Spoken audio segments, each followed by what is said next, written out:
Cumprimento os irmãos com a paz do Senhor. Os que trouxeram a Bíblia sem perca de tempo, vamos abri-la agora. João capítulo 4, versículo 14. Quem encontrou, diga amém.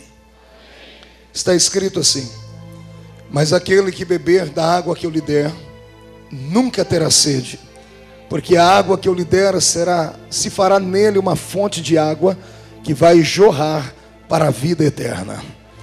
Capítulo 7 do mesmo livro, versículo 38 e 39. Glória a Deus. Capítulo 7, verso 38 e 39. Está escrito assim: quem crer em mim, como diz a Escritura, rios de água viva correrão do seu ventre. E isto disse ele a respeito do Espírito que haviam de receber os que nele crescem, porque o Espírito Santo ainda não fora dado, porque ainda Jesus não havia sido glorificado. Só esses dois textos. Fecha a Bíblia, coloque no banco, por favor. Pegue na mão de alguém que esteja do seu lado, aperte a mão dele ou dela com carinho, até ele falar aleluia. Quem é pentecostal e não faz barulho está com defeito, né, irmãos? Feche os olhos e vamos orar. Pai, nós te glorificamos mais uma vez. Eu quero agradecer o Senhor pela vida do pastor Jorge, que junto com a igreja me apresentaram diante de ti. A minha oração agora não invalida a outra, ela soma. É um desejo do meu coração lhe fazer dois pedidos antes de começar a pregar. O primeiro é que ao redor desta igreja, num raio de 5 quilômetros, meu Pai, onde houver uma manifestação maligna preparando-se para tentar atacar ou alvejar alguém aqui, que esses demônios recuem agora, porque se não desaparecerem, serão queimados pelo poder da glória de Deus que virá sobre nós. O segundo pedido é um pedido de atrevimento, Senhor. Abre a porta do céu sobre nós e envia, Senhor, para cá uma comitiva angelical, que esses anjos possam trazer brasas de fogo nas mãos, que esparramem entre nós essas brasas de fogo, Pai. E onde houver um crente batizado com o Espírito Santo, que ele tenha liberdade para orar em outras línguas conosco nesta noite. Que o céu seja o limite, o termo da nossa bênção nesta noite, Pai. Eu preciso de uma bênção na autoridade de Jesus Cristo. Nos dê agora e sempre, amém. Antes de tomar o seu assento, olhe para alguém do seu lado e diga para o seu irmão: hoje nós vamos ouvir uma palavra simples, mas profunda. Se é que você entende isso, não me atrapalhe, eu preciso receber. Você só tem liberdade para gritar e adorar a Jesus de Nazaré aqui, ok? Tome o seu assento glorificando ao Senhor. Glória a Deus. Glorificado seja o nome do Senhor Jesus. É um grande prazer poder pregar aqui no púlpito dessa igreja, uma honra. Eu fico até com medo quando eu venho aqui, pastor Jorge. Subo aqui este púlpito tremendo e temendo, graças a Deus. Uma igreja respeitada, e eu tenho certeza que o culto de hoje vai marcar um tempo novo na minha vida e na sua vida. O Senhor sempre tem algo para nos revelar. E eu pedi a Deus uma palavra essa tarde enquanto eu estava no hotel, e o Senhor trouxe à minha memória os dois textos que eu li. Evangelho segundo escreveu São João, capítulo 4 e o capítulo 7. E o Senhor me fez traçar um paralelo entre os dois textos. E daqui a pouco você vai entender o que é que Deus quis me dizer aqui. Quando eu abro a minha Bíblia no Evangelho de João, capítulo 4, eu tenho esse texto que é conhecido de todas as pessoas. E quem aqui nunca viu um líder, um pregador, um evangelista, um pastor falar sobre as pessoas ou para as pessoas que têm sede, que Cristo é a fonte de água viva, que uma vez que nós bebemos dele, a sede desaparece instantaneamente. Quem nunca viu alguém falar que na sede das lutas da vida acabou encontrando na fonte eterna que é Cristo o descanso para o seu coração e para a sua alma? Pois bem, foi nessa história que o Senhor levou a minha mente hoje à tarde. E eu fiquei imaginando o meu mestre, o seu mestre, caminhando pela Palestina e de repente entrando nas terras de Samaria. Passando por uma cidade, porque era o perfil obrigatório da sua caminhada, com seus pés já avermelhados ou amarelados de acordo com a cor da poeira da terra, com seus cabelos esvoaçantes sobre os seus ombros, e o seu rosto todo suado, e o meu mestre com a sua boca seca de sede. E de repente, passando por ali, ele encontra um poço de Jacó, um lugar onde os judeus e os samaritanos sempre acabavam convergindo a sua fé e dizendo que ali naquele lugar, o grande patriarca hebreu havia tido uma experiência profunda com Deus. Quando o Senhor olha, eu imagino a cena, meu Cristo olhando para dentro daquele poço e vendo que lá no fundo dele havia muita água cristalina e fresca, pronta para matar a sua sede. Mas nenhum dos seus 12 arautos, nenhum dos seus 12 alunos estavam preparados com um cântaro, com um vaso, com uma bacia, sei lá, qualquer tipo de compartimento onde pudesse ser guardado água. E de repente o Senhor senta por ali e diz, eles se apressem, vão à frente comprar comida, porque eu vou parar aqui um momento. E enquanto eles estão indo no sentido contrário, avançando à frente, naquela estrada, no sentido contrário aos que estão avançando, vem uma mulher. E no seu ombro está um cântaro. E a sua roupa chama a atenção dos discípulos, porque ela era uma samaritana. Os samaritanos usavam uma vestimenta diferente da dos hebreus. E quando os 12 arautos olharam para aquela mulher e viram que ela era diferente por causa da roupa, possivelmente 11 continuaram a caminhada, mas um parou para ver a história, e por isso nós temos ela narrada aqui. Não poderia ser outra a não ser João, que era aquele a quem Jesus muito amava, aquele que tinha uma intimidade profunda com ele. Eu imagino João parando para ver a história, porque viu que Jesus estava com sede, sentou do lado do poço, e vem uma mulher samaritana com exatamente aquilo que ele precisava. Um cântaro nas mãos para retirar água de dentro daquela fonte, ou melhor, de dentro daquele poço. Antevendo que poderia acontecer uma discussão, eu creio que João ficou ali para salvaguardar o mestre. E eu quero que você imagine a cena comigo. A samaritana dobrando o seu joelho no chão, pegando o cântaro que estava nos seus ombros, colocando no chão também, tirando uma corda ou um fio da sua cintura onde ela havia amarrado e amarrando no gargalo daquele cântaro e soltando ele dentro do poço. O impacto do cântaro dentro do poço faz aquele barulho natural de chuá. E quem está com sede, agora fica com um pouquinho mais de sede. E eu imagino quando ela vem puxando aquele cântaro para cima, o cântaro agora não está seco, ele está úmido, está vertendo água, está transbordando água límpida e cristalina e fresca. E o meu Senhor olha para aquela mulher, ele sabia muito bem de onde ela vinha, aliás, naquele momento ele já sabia tudo sobre a vida dela. E quando ele olha para ela, ele não vê barreira, ele não vê diferença, ele não vê divergência, ele simplesmente indaga aquela mulher com uma pergunta, ou melhor, faz a ela um pedido, dizendo, senhora, pode a senhora me dar um pouco de água para beber? E aquela mulher não foi nada singela, não foi nada educada, porque todos nós sabemos que uma das leis da compaixão é essa, não negar água nem para um animal, não negar água muito menos para um ser humano, que seja ele um bandido. Imagine negar água para aquele que é o dono de toda a água do universo. Imagine Jesus fazendo um pedido e você tendo como dar a ele e negar a ele. Eu abro um parênteses porque você sabe como é que eu sou, então eu já vou começar a aplicar aqui uma palavra. Engraçado, meu mestre chega numa reunião como essa e sabe que você pode saciar a sede que ele tem. Pastor Marco, Cristo tem sede, o Pai das luzes tem sede, sim, o meu Pai tem sede de adoração. Deus necessita ser adorado. Deus pode fazer qualquer coisa porque toda a autoridade é dele. Tudo que existe, existe por causa dele. Sem ele nada do que foi feito se fez. Mas se tem uma coisa que Deus jamais vai fazer, é entrar na frente de um espelho, abrir os dois braços e dizer, eu me adoro, eu me amo, eu me glorifico. Para isso, ele criou a mim e a você. O Senhor está aqui hoje, com sede de adoração, e você tem água aí dentro. E ele está pedindo, por favor, me dê um pouquinho, mate a minha sede. Se você pode, não se faça de rogado. Abra sua boca, adore a Cristo, porque ele precisa, necessita, faz parte da sua natureza divina. Mas isso é só para abrir o apetite.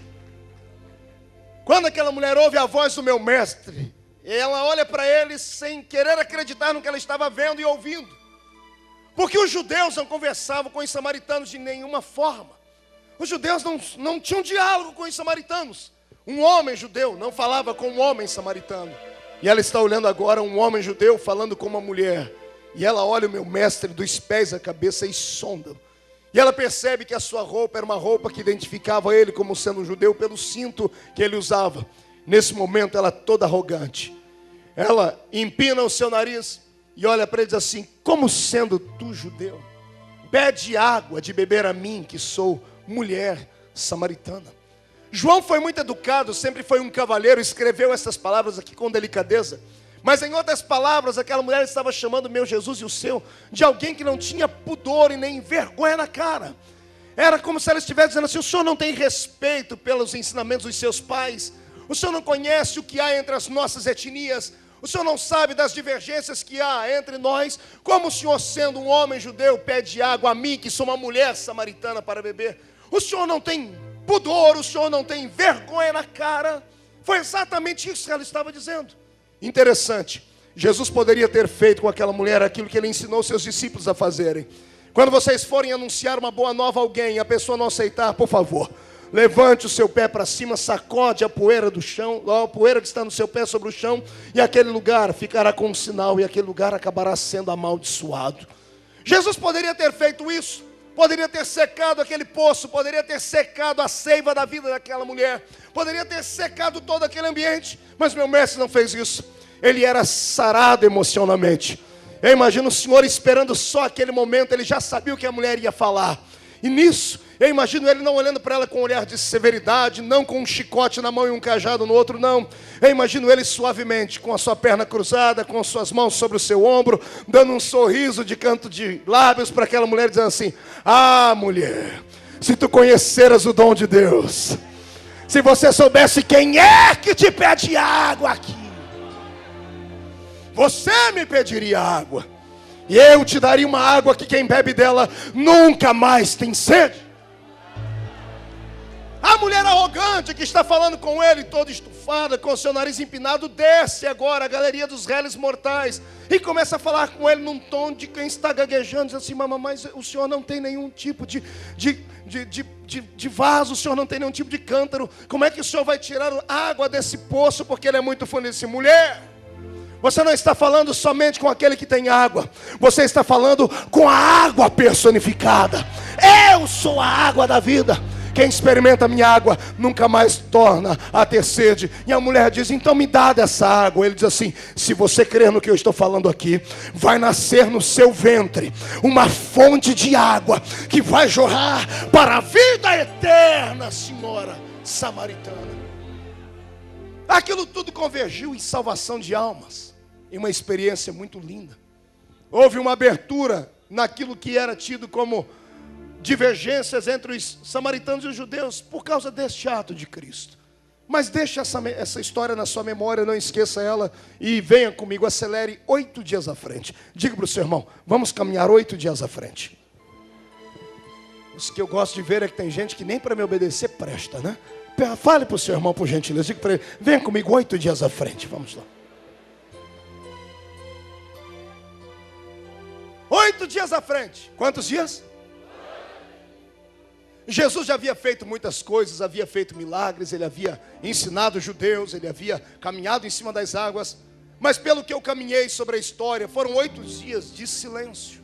Os discípulos não conversavam muito com ele durante esses dias. Não houve questionamento, não houve indagações, não houve propriamente ensinamentos. Pelo contrário, o Senhor passou esses dias puxando a orelha deles, dizendo a eles: homens de pouca fé e coisas assim. Mas no final do 8º dia, o Senhor se levantou no meio da multidão e deu um brado: quem tem sede, vem a mim e beba.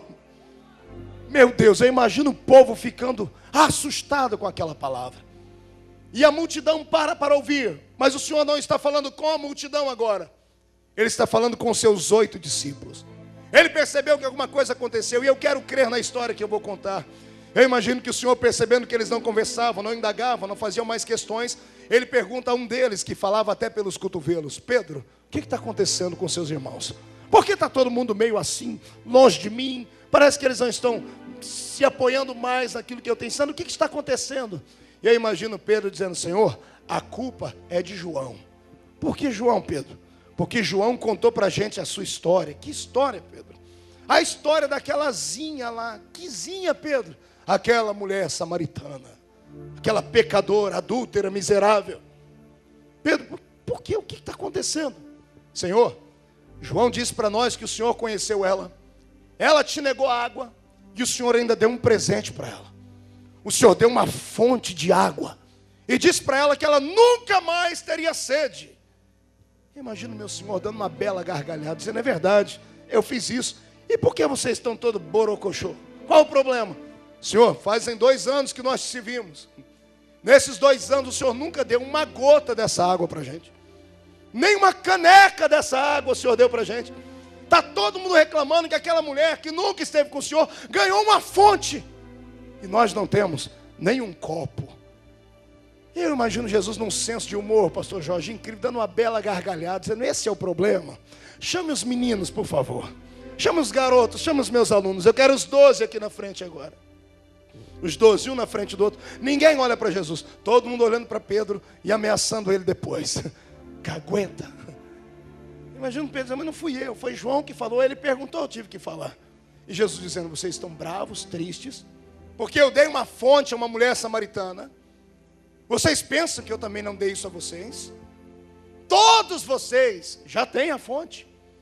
É que eu só não coloquei nome nela. Mas o dia que vocês experimentaram da minha salvação, vocês beberam desta água e armazenou-se no vosso interior uma fonte desta água.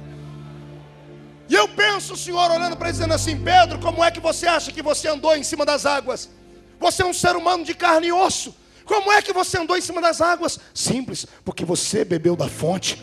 Quem bebe da fonte pode fazer coisas poderosíssimas, coisas que ninguém mais pode. Tiago e João, como é que vocês acham que vocês arrumaram autoridade para chegar em mim e falar, Senhor, não receberam a gente bem naquela cidade, podemos estender a mão e orar para a cidade ser queimada agora? Onde é que vocês arrumaram tamanha audácia? Isso não é para quem está morrendo de sede no deserto. Isso é só para quem bebeu da água da vida e tem experiência com ela. Eu imagino o Senhor apontando o dedo para os 12. Como é que vocês acham que os demônios se sujeitam a vocês? Como é que vocês acham que as enfermidades se sujeitam a vocês? Todos vocês têm a fonte aqui dentro de vocês. E quem tem a fonte tem que deixar ela jorrar. Eu imagino exatamente isso. Eles dando glória a Deus, um olhando para o outro, dizendo, nós temos a fonte. Todo mundo diz, eu tenho também. Eu não sabia que eu tinha, agora eu sei que eu tenho. E de repente alguém com uma dúvida falou, Senhor, que dia que nós recebemos essa fonte?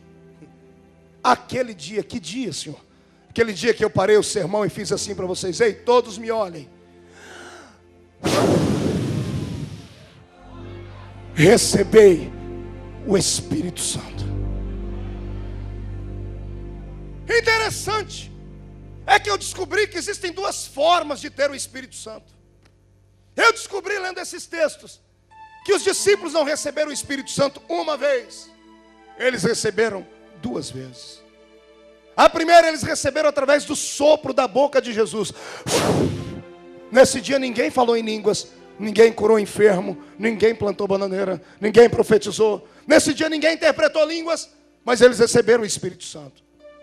Mas mesmo tendo eles o Espírito Santo, Jesus disse para eles, olha, eu vou embora e vocês fiquem lá em Jerusalém, até que do alto sejais revestidos do poder de Deus. Ele diz, eu vou para que ele venha, e enquanto eu não for, aquele que há de vir não virá. Eu vou, mas envio um outro Consolador para estar com vocês. Mas detalhe, ele já havia soprado sobre eles. Mesmo tendo ele soprado sobre eles, ele disse para eles depois, agora fiquem em Jerusalém, até que ele venha morar dentro de vocês. Isto aqui fez a minha mente passear. E se você gosta de uma boa revelação de Deus, aperte o cinto, porque nós vamos decolar agora aqui. Todos já tinham a fonte. E é nesse momento que o meu Senhor para a atenção deles assim, ei, mas não fiquem tão felizes em ter apenas a fonte. Se as minhas palavras estiverem em vós, rios de água viva fluirão de dentro do vosso ventre. Não, você não entendeu direito, eu repito. Primeiro Jesus disse, uma fonte de água vai jorrar para a vida eterna, do seu interior.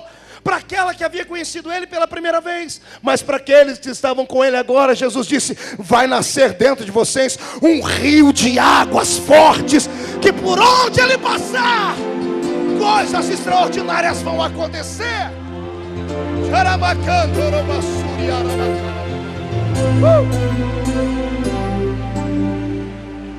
Aqui hoje nós vamos entender porque um irmão é mais fervoroso do que o outro. Aqui hoje nós vamos entender porque o irmão do seu lado não abre a boca nem para respirar. E o outro que está do seu lado, você tem que dar beliscão para ele calar a boca. Hoje nós vamos entender porque um levanta a mão e o outro só dorme no culto. Todos são salvos, todos são abençoados, todos têm a fonte, mas nem todos deixaram a fonte virar um rio. Agora aqueles que deixaram a fonte virar um rio, sai da frente deles. Não tem demônio no inferno, não tem homem na terra que bloqueie esta unção sobre a vida dele. De canto de olho esquerdo, olha para o irmão da esquerda. Um da direita, olha para o da direita. Se você tiver coragem, pergunte para ele: você tem fonte ou rio?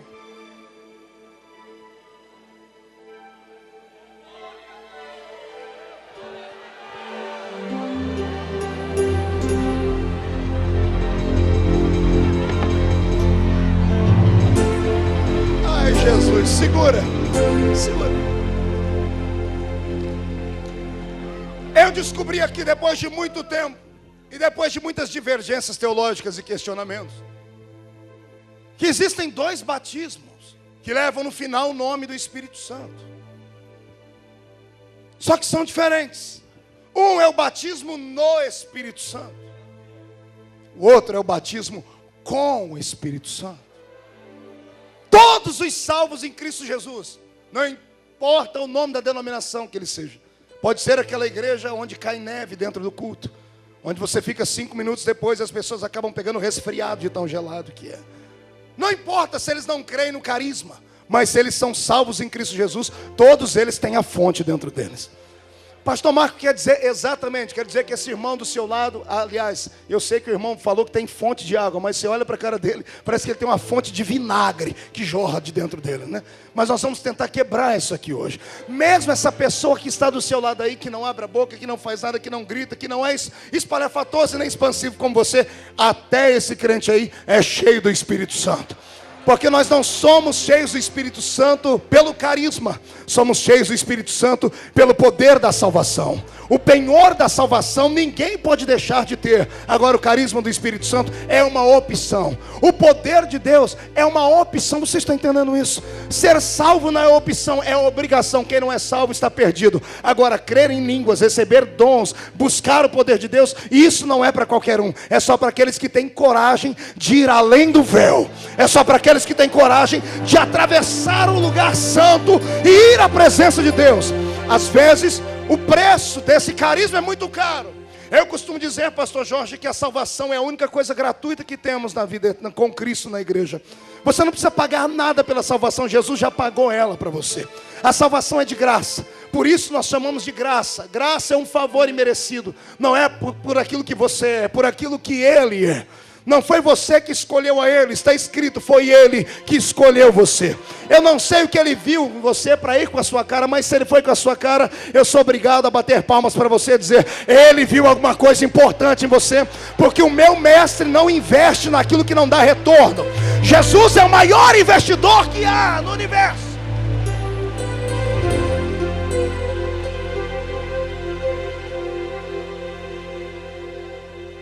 Grave essa equação e repita ela comigo, por favor. A salvação é de graça. Não, faça biquinho para falar. Diga, a salvação é de graça. Agora, quando o velho seu irmão, bem na ilharga dele, onde o anjo tocou em Pedro, diga para ele agora, a unção de Deus, essa custa caro. Não é para qualquer um. Não é para frouxos, covardes. Esta é só para quem tem coragem de arregaçar as mangas e caçar confusão com o reino das trevas. Se você não quer encrenca com o diabo, permaneça como você está. Continue sendo esse crente domingueiro que vem para a igreja bem vestido no seu terno Arnani, ou a senhora usando uma roupa muito bela da Zump. Se você quer apenas ser um crente, somente um crente, continue vindo aqui apenas por vir. Agora, se você quer fazer a diferença nessa terra, eu te convido hoje a buscar um poder que homem não pode dar. Ele é invisível, é metafísico, mas é real. Eu posso não vê-lo, mas posso senti-lo no meu corpo.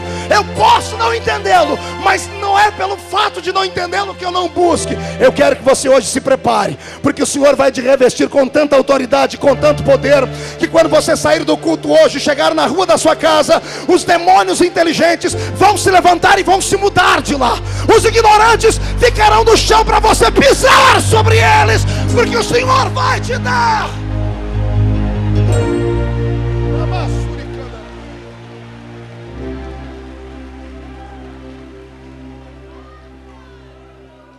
Batismo no Espírito Santo é você ser imergido dentro da presença da graça de Deus. Quando aceitamos Cristo como Salvador, de fato e de verdade, não basta só levantar a mão e vir à frente.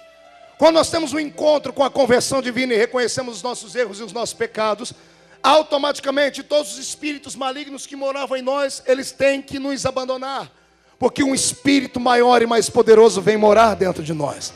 A lei da física diz que dois corpos não ocupam o mesmo lugar no espaço. Eu digo que a lei do Espírito de Deus é a mesma. Dois espíritos contrários não podem habitar dentro do nosso corpo. Ou opera Satanás aí, ou opera o Espírito Santo aí. Como eu sei que todos são cheios do Espírito Santo, eu te convido a dar um grito de glória para o povo lá de Contagem escutar.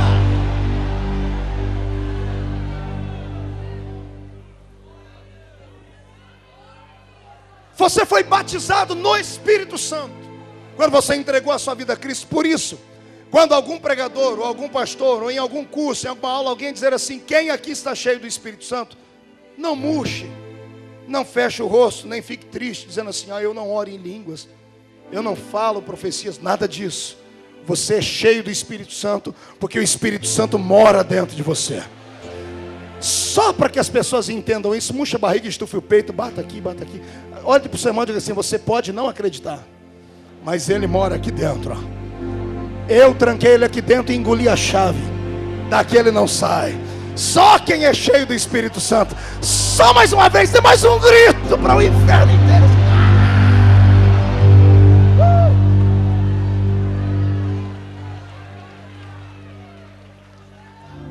Esse é o batismo no Espírito Santo. Eu vou te mostrar o que é o batismo no Espírito.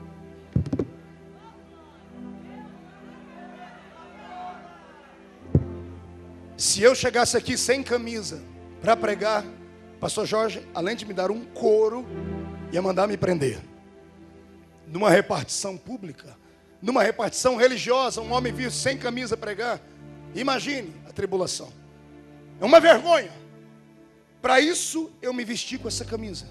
Essa camisa esconde a minha vergonha. Quando você estava no mundo sem Cristo, você estava sujo, feio, vazio, sem paz, sem esperança.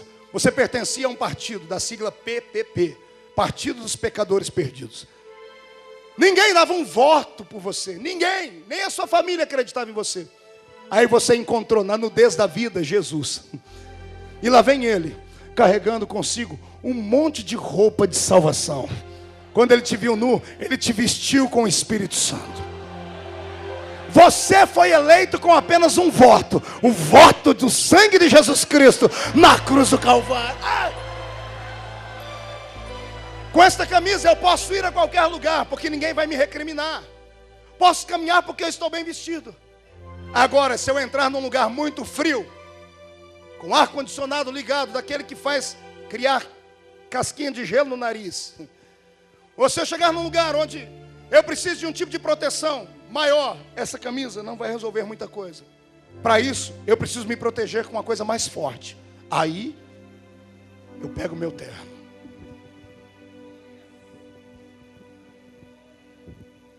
Pode vir o frio que quiser. Pode morrer alguém congelado do meu lado, eu não morro. Porque além de vestido, eu estou revestido. Entendeu? É o que Deus vai fazer com você hoje. É o que o Senhor vai fazer com você hoje. Você não vai mais sentir o frio que Satanás tem soprado sobre a terra. Eu profetizo que o vento norte, aquele que traz gafanhotos e frio, vai encontrar o vento sul, que é o vento do Espírito, que traz as nuvens carregadas de chuva. Eu profetizo em nome de Cristo Jesus que você será revestido nesta autoridade. Se você crê, pega esta palavra profética para você, deposita no peito e faz algum tipo de adoração para que o Senhor fique muito feliz.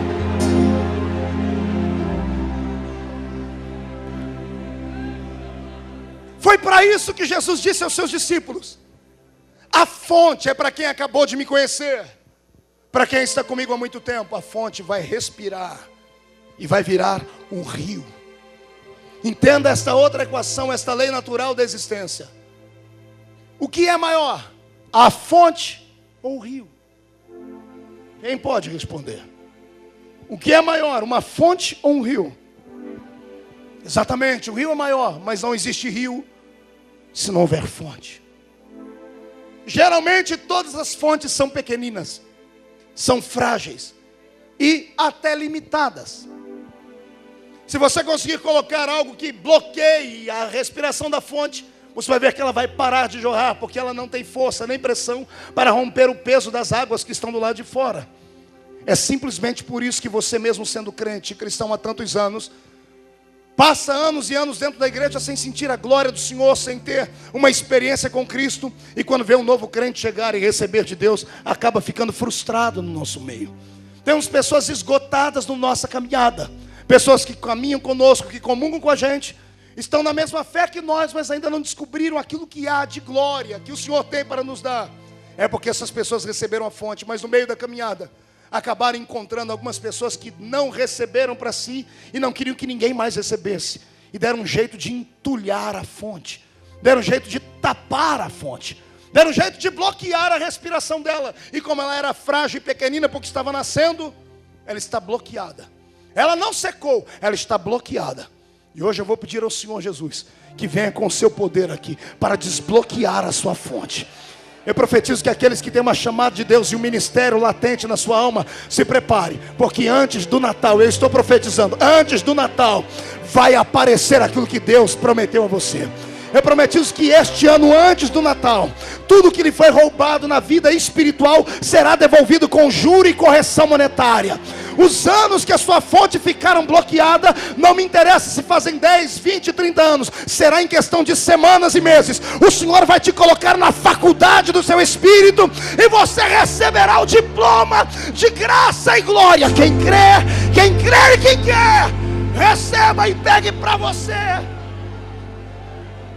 Pastor Jorge, sabe o que eu tenho descoberto nesses dias? Sabe o que eu descobri? Eu vejo muitos cristãos por aí insatisfeitos com as suas igrejas. Não tem ninguém mais abençoado que os crentes. Em compensação, não tem ninguém mais fofoqueiro do que crente. É uma tribulação que nós estamos orando para Jesus curar. E quer ver um cristão começar a ficar ruim, é ele envelhecer na fé. Ele arruma sempre a sua meia dúzia de panelinha para criticar o culto, para criticar o pastor, para criticar o pregador, para criticar tudo e a todos. Todas as igrejas têm o seu grupinho que não faz nada e só dá trabalho, é uma tristeza. Toda a igreja tem.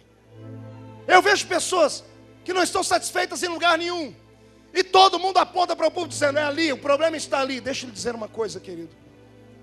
Eu descobri que não falta água na igreja. Não falta água. Está faltando sede. Você entendeu o que eu disse? Não falta água aqui. Falta gente que tenha sede, coragem de pegar o cântaro e buscar a água, cavar a água lá embaixo. O Senhor te deu uma pá na mão nessa noite. Cave o seu poço. Vai buscar a água. Se você não tem mais sede das revelações, do poder, dos milagres, das curas, eu tenho. Se você não quer para você, eu quero para mim. Aí você vai passar o resto da sua vida apenas entrando no meu site, no site do pastor Jorge, dos outros pregadores, assim: o que é que eles têm que nós não temos? Será que ele tem uma estrela na testa? Aí fico mandando e-mails para mim: pastor, o senhor ora quantas horas por dia? O senhor jejua quantos dias por semana? O senhor já viu Jesus? O senhor teve uma visão angelical? Queridos, eu quero que você entenda que o Senhor não usa homens especiais desta forma. Quem é especial para Cristo é aquele que abre o coração para buscá-lo. Deus não busca que homens e mulheres que são anormais o sentido de nascerem com um QI avantajado, nada disso. O Senhor procura aqui homens e mulheres que estejam cansados das mesmices que nós vivemos. Tudo que vira rotina é problema e é perigo. O culto não pode se tornar uma rotina, a música não pode se tornar uma rotina, as palavras pregadas não podem ser uma rotina, o casamento não pode ser uma rotina, o trabalho não pode ser uma rotina. É para isso que nós entramos aqui dentro. Um culto como esse de domingo não é só para você vir aqui sentar no banco como se estivesse assistindo uma peça teatral. Isto aqui não é um palco onde homens vêm contar historinhas e piadas, não. Isto aqui é um púlpito de adoração a Deus, é um altar de fogo. Você não vem aqui só para satisfazer a sua alma, você vem aqui para receber autoridade, para receber poder, para enfrentar o diabo lá fora. Busque, deseje. Está ali ao lado do pastor Jorge, o deputado Carlos Wilson, conheci ele semana passada. Estou citando ele porque ele viu com os olhos dele. Nós estávamos pregando aqui em, como é que era o nome? Daquela cidade, Pouso Alegre. Pouso Alegre, no sul de Minas, um estádio de futebol. Quando eu pregava uma mensagem dura, pensa numa mensagem dura, a unção de João Batista desceu sobre mim no ginásio. E eu fiquei com medo do povo sair correndo da mensagem. E quando eu disse, o sacerdote ali estava cego porque não tinha as visões mais do céu, não conseguia mais ver as visões de Deus. E eu disse, o Senhor quer hoje uma igreja que possa enxergar. Deus quer levantar a igreja que está no estado de coma, que mesmo estando com os olhos abertos não enxerga nada. Deus, só para não me deixar sozinho, abriu os olhos de uma cega no meio da multidão. A cega subiu no púlpito e deu testemunho do seu milagre. Nós vimos isso, estaria ele de testemunho. E quando Deus abriu os olhos da cega, aí acabou, ele tomou conta de toda a multidão. Eu descobri naquele dia por que Deus curou ela. Eu conversei com ela e disse, pastor, eu estou em Minas, não é? Eu saí de Campinas, em São Paulo. Eu falei para o meu marido, eu vou para aquele lugar porque eu vou receber o meu milagre. Eu não volto de lá do jeito que eu entrei naquele lugar. Sabe que eu descobri? O poder não estava em mim. Não foi só o efeito da palavra. Ela foi com a pá para o culto. E enquanto eu pregava, ela foi cavando. Foi cavando até encontrar. Crente não pode ser fraco e não pode deixar de ser perseverante. Quando você entrar no culto, faça igual um garimpeiro. Entre com uma picareta sobre o seu ombro. Tem um túnel na sua frente. Comece a dar golpes na parede até encontrar o seu diamante. Não vá para casa pobre. Vá para casa com o seu tesouro nessa noite. Vá para casa com a autoridade que o Senhor Deus tem para você hoje. Não fique satisfeito com o mínimo. Não se satisfaça em pisar apenas nas águas que lhe dão pelos artelhos. Não se satisfaça apenas em estar no rio com água pelos seus joelhos. Quanto mais você anda, por mais que você esteja achando que está dentro de tudo que Deus tem, o Senhor vai estar sempre à sua frente dizendo, ei, vem porque eu tenho mais para você. Venha porque o rio é mais profundo. Deus não quer que fique nem um dedão no fundo do rio seu. Ele quer que você entre de cabeça nas águas desta glória, deste avivamento. Eu te convido hoje a sair da terra seca, meu irmão. Segura os meus jargões aí, não é para te ofender, é para mexer com o seu espírito. Está na hora de parar esta geração de crentes que vem para o culto e não abre a boca para adorar a Cristo. Está na hora de o Senhor dar um jeito nessas pessoas que vêm para o culto para desafiar o pregador, para dizer, vamos ver se você é bom mesmo. Aqui não é bom, bom é aquele que está lá em cima. Eu profetizo que este espírito que te oprime, que te faz ficar com a boca de aço, essa língua de ferro, esse queixo de concreto, vai se afastar de ti. Virá hoje um espírito sobre ti que vai lhe ensinar a adorar, vai lhe ensinar a glorificar, vai lhe ensinar a pedir. Se tem adoradores aqui, por favor, adore, adore, adore. Adore ao Senhor.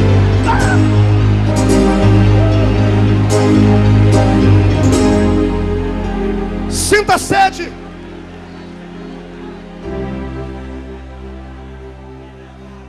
Sinta sede.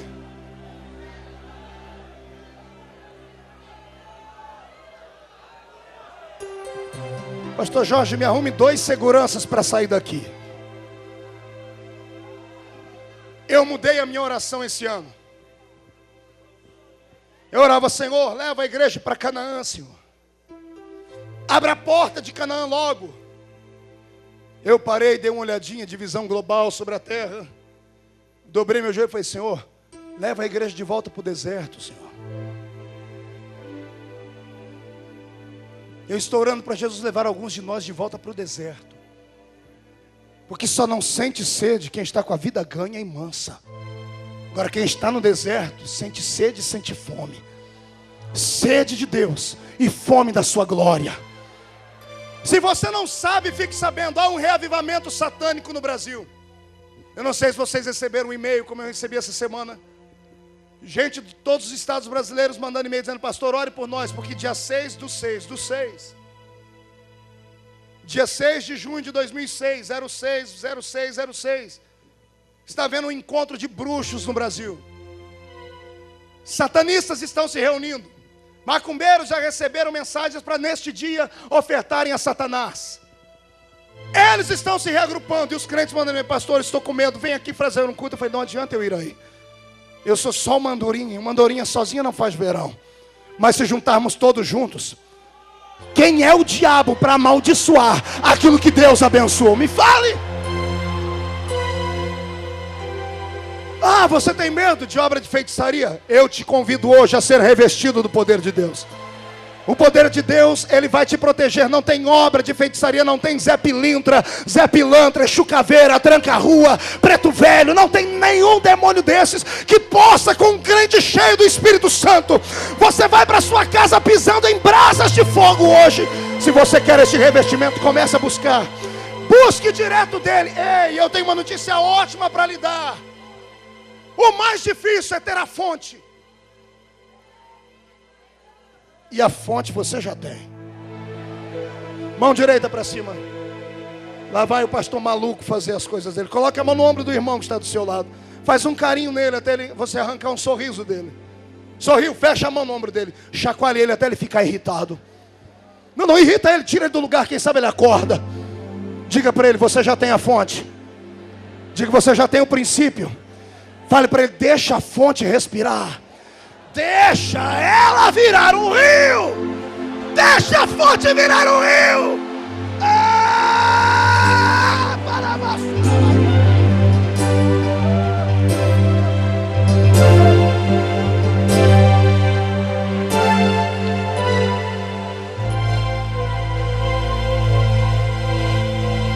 Pastor Marco, tem diferença entre o crente que é batizado no Espírito e o que é batizado com o Espírito? Tem. Eu te dou exemplo bíblico, não é meu. Pedro já era batizado no Espírito. Jesus já tinha feito assim sobre ele. Quando ele se viu apertado, quando Jesus foi preso, ele negou Jesus 3 vezes, diante de pessoas comuns. Mas no dia em que ele foi batizado com o Espírito Santo, ele saiu de dentro do cenáculo, porque o cenáculo ficou cheio da glória de Deus. E uma multidão de 2 milhões de judeus pararam as suas festas para ouvir o barulho daquela pequena igreja. E quando viram o povo daquele jeito que eles estavam, começaram a dizer: esse povo está bêbado. Pedro, que negou Jesus diante de uma mulher, agora batizado com o Espírito Santo, salta no meio da multidão e caça confusão com todo mundo. Ele grita: aqui não tem ninguém bêbado. Deus deu para ele uma voz de trovão naquele dia. Sem microfone, sem nada. 3.000 almas se converteram. Imagine as que ouviram. Aqui não tem ninguém bêbado, todos aqui estão possuídos pela glória do Espírito Santo, conforme está escrito na Bíblia.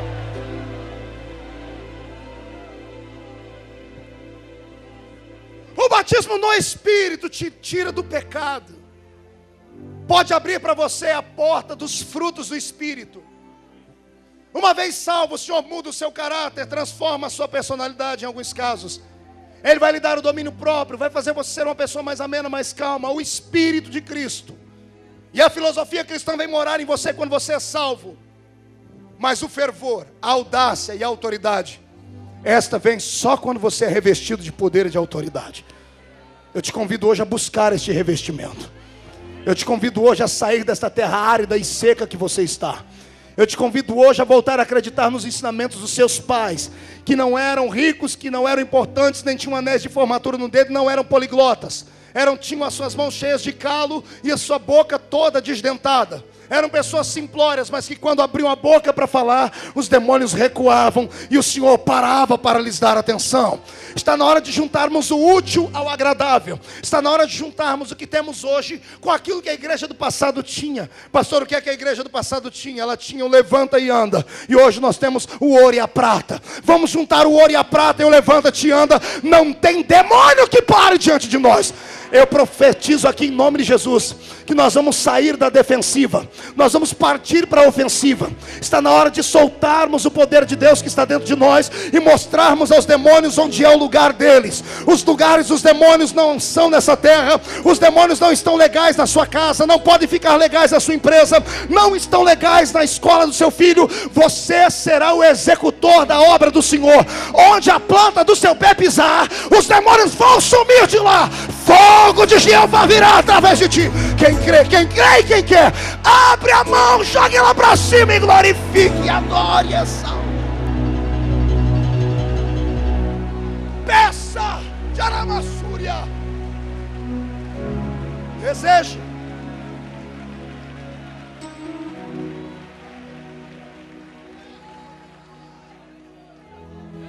Sonhe. Busque. Tenha sede. Desperte a sua sede. Como pastor? Leia livros. Leia a Bíblia. Leia as histórias que estão escritas na Bíblia do passado. E veja você fazendo elas no futuro. Compre livros de heróis. Sabe por que eu cresci meio maluquinho assim? Eu sou assembleiano roxo. Já fui do pé roxo, hoje só sou roxo. Aí no seminário me ensinaram a ler livros de biografias de heróis da fé. Aí eu comecei a ver que todo homem que Deus usa de uma maneira anormal é porque ele fez alguma coisa anormal para Deus. Todo homem, toda mulher que tem um ministério prodigioso só tem ministério prodigioso porque eles conquistaram Deus de uma maneira diferente. Quando John Wesley resolveu buscar o poder de Deus, como o Senhor havia lhe revelado, as pessoas do seu tempo chamaram ele de feiticeiro. Logo depois que ele foi rejeitado pelas grandes organizações missionárias, diziam que ele era meio espalhafatoso, que ele era temperamental, e disseram que ele não prestava para o serviço missionário. Ele entrou dentro do quarto dele, um dos biógrafos dele diz que ele gritou uma noite inteira, e quando lhe faltava voz para gritar, ele começou a esmurrar a parede. Maluco, não é? E os vizinhos ouviam o grito dele: ou o Senhor me usa ou o Senhor me mata. Desafiando o próprio Deus. Deus olhou e disse: esse serve para mim. Eu vou profetizar em nome de Jesus uma geração de crentes, não me leve a mal, de crentes encrenqueiros. Nós vamos encrencar com o reino das trevas. Nós vamos destronar Satanás. Nós vamos mostrar para ele que o poder que ele tem pode ser grande, mas o que nós temos é maior do que aquele que ele tem. Se os catimbozeiros fazem obras de feitiçaria em plena TV, abrem o corpo das pessoas com bisturis, naquilo que eu chamo de vampirismo, porque eles abrem o corte e não sai sangue, porque os demônios bebem o sangue antes daquilo cair no chão. Se eles fazem sinais lá, por que os filhos desta casa não podem fazer sinais? O diabo sempre foi um imitador. Se ele é um imitador, nós temos aquele que é original.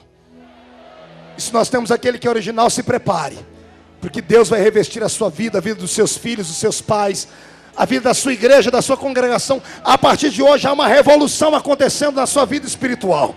Pessoas vão ficar com tanta fome de Deus, com tanto desejo de Cristo, de glória, de poder, desta unção metafísica, que vão passar noites lendo, vão começar a ir para o trabalho buscando, vão começar a vir para a igreja orar mais, vamos entrar pelo caminho da oração, vamos buscar a presença do Senhor em vigílias. Haverá um despertamento a partir de hoje na sua história. Se prepare, a sua casa será o palco onde o Senhor Deus vai fazer explodir uma unção atômica do seu poder e graça. Isto vai reverberar sobre a igreja.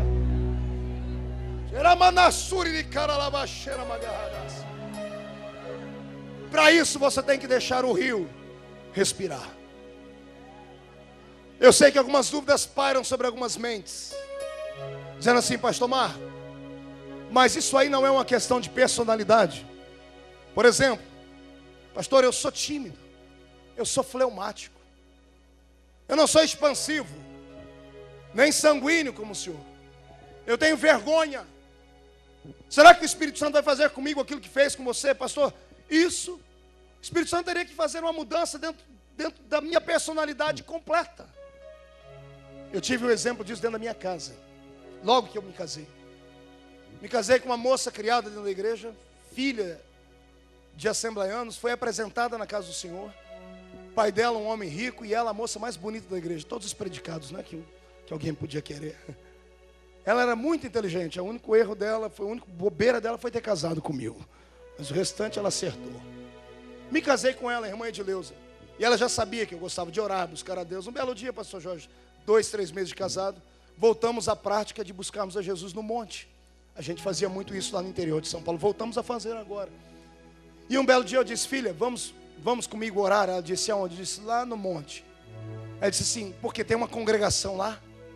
Eu disse, não, a gente vai orar lá no meio do mato, na terra. Ela olhou para mim e disse, com muriçocas, pernilongos, com sapos, sujeita a cobra, barro, sereno. Eu disse, exatamente. Ela disse, você é maluco? Eu disse, por que maluco? Ela disse, não tem lógica, é irracional isso. A igreja está aqui, você é diácono da igreja, pega a chave e vai lá, você tem luz elétrica, tem bebedouro para beber água, não entra nenhum bicho, não entra calango, caranguejo, não entra nada. Você vai orar no meio do mato para quê? Eu não consegui responder o porquê. Quem ora no mato não ora por quê? Não tem assim, eu vou lá, não, procure uma ideia fixa e você não vai encontrar. Não sei. Eu gosto. Ela disse, isso é irracional. Vá você sozinho. E eu fui. Quase deu divórcio, mas eu fui. Comecei a ir toda semana. E toda semana dizia, vamos. E ela olhava para mim e disse assim, ó, não me enche. Doutor, é o que dá um pobre casar com uma pessoa rica. Problema social é uma tristeza. E ela toda intelectual, falando nos vernáculos linguísticos. Demorei 5 anos para alcançar ela. E eu falei, vamos. E ela, não, isso é ilógico. Ela disse, só não me convide mais. E eu não convidei mais. Passei um ano e meio sem convidá-la. Um belo dia, pastor Jorge, estou me ajeitando. Eu disse, filha, estou indo. Ela disse, aonde? Eu olhei para ela assim, você sabe aonde? Ela, você vai lá no monte? Eu disse, foi, espera que eu vou junto. Eu olhei para ela e disse assim, Jesus, o diabo vai usar essa mulher, quer ver? Ela deve estar fazendo algum curso, ela deve estar querendo fazer alguma coisa, vai estudar a nossa mente. Eu falei, o inimigo vai pegar ela. Eu falei, não vai não, porque lá tem perceber, tem pernilongo, tem muriçoca. Eu falei, não, hoje eu vou. Eu disse, mas você é a doutora, você vai fazer o que no meio do monte? Ela falou, fique quieto, não mexa comigo, porque eu estou precisando. O Espírito Santo falou, memorize essa palavra, precisar. Precisando. Chegamos no monte, eu já fui explicando para ela, né? Fui mais devagar para explicar como é que é a oração no monte. Cada um tem a sua árvore. Eu fui explicar para ela, cada um tem uma árvore. Eu não tenho uma árvore. Eu falei, mas para quê? Eu falei, na hora certa você vai entender para que é a árvore. A gente lá ora, grita, a gente busca Deus. Está no escuro, ninguém enxerga o rosto da gente mesmo. Então, lá a gente tem mais liberdade. Ela, tudo bem, eu vou fazer tudo isso. Eu falei, quero ver. Entramos lá dentro. Peguei uma árvore novinha, apresentei para você, aqui vai ser sua árvore. Ela disse, para que essa... Irmãos, a árvore que eu oro, quando ela escuta o barulho do meu carro chegando, ela começa a tremer. Ela sabe que eu só vou para lá quando o negócio está estreito. Quando eu estou no vale da sombra e da morte. E nós começamos a orar. E eu pedi ao pessoal, orem mais baixo, que eu quero ouvir ela orar. Porque ela sempre com aquela oração parecendo uma reza. Fomos orando, 10h30, 11 horas, 11h30. Foi, Jesus, acende aquele graveto verde, meu pai. Saía fumaça, mas não pegava fogo de jeito nenhum. Eu falei, Senhor, minha mulher não pode sair daqui desse jeito. Teve um momento que eu esqueci que ela estava lá, nós começamos a orar. Eu entrei na presença de Deus, comecei a buscar, comecei a clamar, a chorar. Todos começamos a buscar a Deus. De repente eu ouvi uma voz diferente no meio de todo mundo e eu parei. Falei, como é essa voz? Eu nunca ouvi orar. Eu parei para ouvir, no escuro não chegava direito, eu só ouvi gritar assim, é isso que o Senhor quer? Só falta isso. Eu já fiz de tudo. Eu estou com as minhas crises e ninguém cura elas. Só falta eu fazer essas loucuras que eles fazem. Então se é isso, eu vou fazer. Ou o Senhor me ajuda, ou o Senhor me ajuda. Ela ficou em pé e começou a bater os pés no chão e a gritar. Eu quero o meu milagre, eu preciso do meu milagre, eu não saio daqui sem o meu milagre. E foi batendo, a fonte foi desentulhando. Tudo que tapava a fonte foi saindo, a fonte começou a jorrar, foi jorrando, daqui a pouco o Senhor tomou ela no poder de Deus. Ela começou a orar em línguas, mas ela não orava apenas em línguas, ela começou a orar em variedade de línguas. Começou a orar em variedade de línguas e parou e começou a interpretar o que ela estava falando em línguas. Ela começou a ir em todos os irmãos e a profetizar. Ela profetizou para uns 12 que estavam lá. Quando ela olhou para mim, eu corri para o meio do mato. Imagina a sua mulher cheia do Espírito Santo, pastor Jorge, vim profetizar para o senhor. Eu corri para o meio do mato. Eu não sou, sei lá o que ela vai falar agora. Eu fiquei lá, irmãos, ela marchou, gritou, pulou. Pense numa doutora fazendo isso. Os outros que eram acostumados a ver pararam para ver. Foi indo até que Jesus tomou ela com tanta unção que ela desapagou, ela adormeceu, puf. Aí alguém gritou, Marco, pode vir. Cheguei, perdão, falei, está tudo certo. Falei, ela parece que morreu. Cheguei, olhei para ela. Parecia que estava no estado catatônico, como se estivesse arrebatada. Chamei ela, tentei chacoalhar ela, não voltou. Coloquei ela nos braços, coloquei no carro. Levei para casa, mas uma unção de Deus tão grande invadiu o carro, que eu fui orando em línguas até em casa. Eu coloquei minha mulher na cama, troquei a roupa dela, ela não acordou. Isso era umas 2:30 da manhã. Quando foi 6:30 da manhã, eu acordei, caído no chão com um grito. Que ela acordou, do jeito que ela acordou, ela sentou na cama e deu uma rajada de língua estranha. Você sabe o susto que você toma de noite? Do jeito que ela deu uma rajada de língua estranha, eu caí de lá. Eu caí já colocando a mão no... O que foi? É o Apocalipse, é a volta do Senhor, é o toque da trombeta. Ela chorando, dizendo, não, eu tive uma experiência com Deus. Ela olhou para mim e disse assim, me perdoa.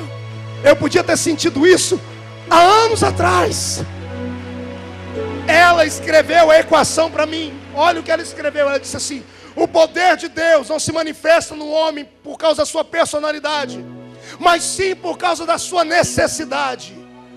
A sua necessidade. O Espírito Santo só vem quando você abre a boca e grita e clama e pede.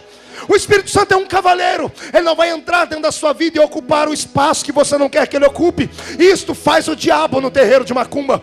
Por que você acha que no terreiro de macumba muda a voz da pessoa? Os olhos da pessoa viram para trás. Por que você acha que lá a pessoa bebe cachaça, come vidro e depois não sabe o que fez? Porque o diabo dominou a mente dela 100%. O Espírito Santo não.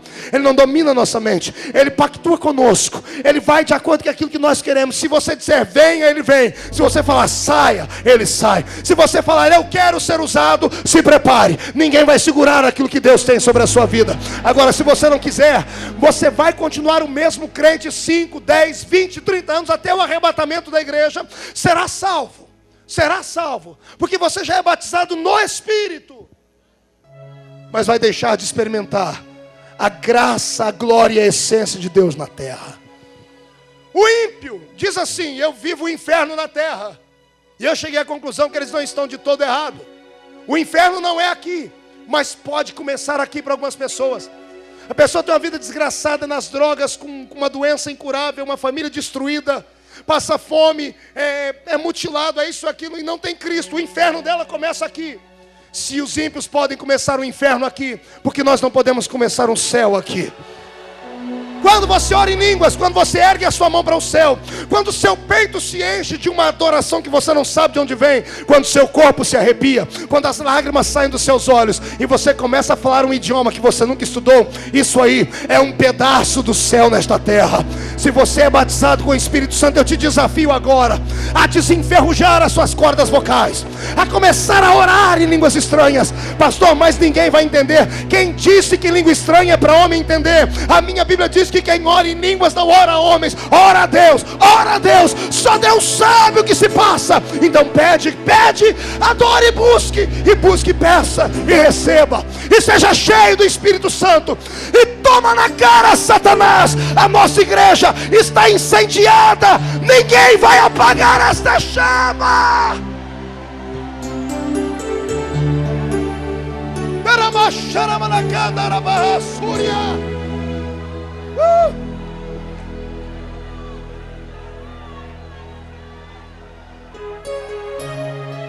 Você não é comum. O Senhor não te trouxe esta igreja apenas para você sentar aqui e ficar apenas assistindo. Deus te trouxe aqui para recarregar as suas baterias. Você vai sair daqui com muita força, com muita autoridade. Eu desafio crentes hoje à noite a chegarem em casa e não ligarem a TV. Eu desafio você a ter uma reunião com a sua família hoje à noite. Eu desafio você a orar pelos seus filhos para que eles sejam cheios do Espírito Santo. Eu desafio você a orar com a sua esposa para que a sua casa seja um palco da graça e da glória do Senhor. Eu te desafio a entrar na sua universidade amanhã, dobrar o joelho, ou melhor, estender as mãos, colocar no peito e falar: Deus, eu não quero estudar sozinho, Espírito Santo, vem comigo. Eu te desafio a não andar mais sozinho pelas ruas de Belo Horizonte. Eu te desafio a sair de mãos dadas com o Espírito Santo. Se você quer, fique de pé comigo. Se você quer nisso, fique de pé para buscar. A Shekinah vai descer.